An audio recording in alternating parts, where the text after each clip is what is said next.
welcome back, you beautiful people, on this glorious day of commemoration, the 16th of June, 2020. We commemorate that on the morning of Wednesday, the 16th of June, 1976, thousands of black students, they went on a protest rally from their schools to Orlando Stadium out in Soweto. They had gathered to protest an official order which made Afrikaans compulsory in black township schools throughout the country.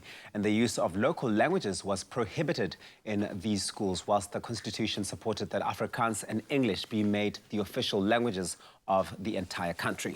As you would expect, there was a knee-jerk reaction and right across the country, and what started out as a very peaceful procession quickly went out of control when the police were then called in to disperse the crowds, and riots then broke out. And in total, just to reinforce just how dark that day was, an estimated 700 people lost their lives, with thousands more injured.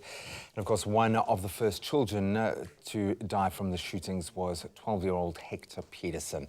It's believed that 15-year-old Hastings Ndlovu was also among the first to be shot.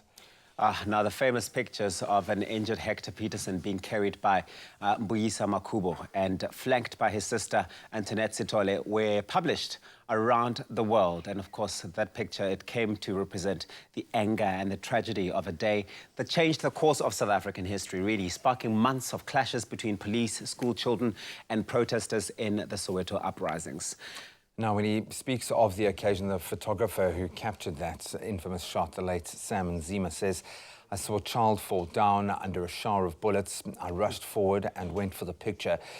It had been a peaceful march. The children were told to disperse. They started singing and the police were ordered to shoot." Sure. So, I mean, we know that every year since rallies were held on the 16th of June in order to remember the lives lost on this historic day.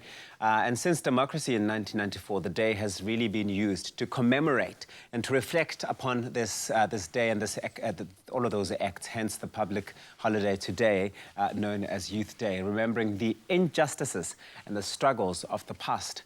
We know that it's never easy, but it is precisely why it's very important for us to never forget where we have come from as a nation to get to where we are today.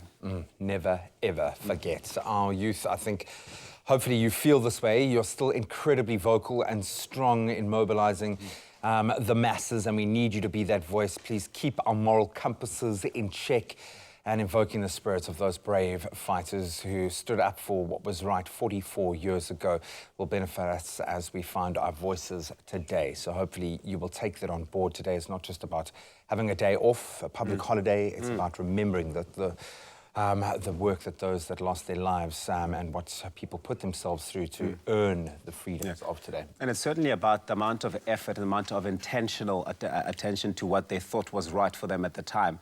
It speaks to the fact that young people today should be doing exactly that. They should be looking at what it is that they need to be fighting for today, because there still is stuff and there still is so much to fight for today, now more than ever. And so it's up to us, the young people of this country, to lead the charge and fight for what's right. Happy Youth Day.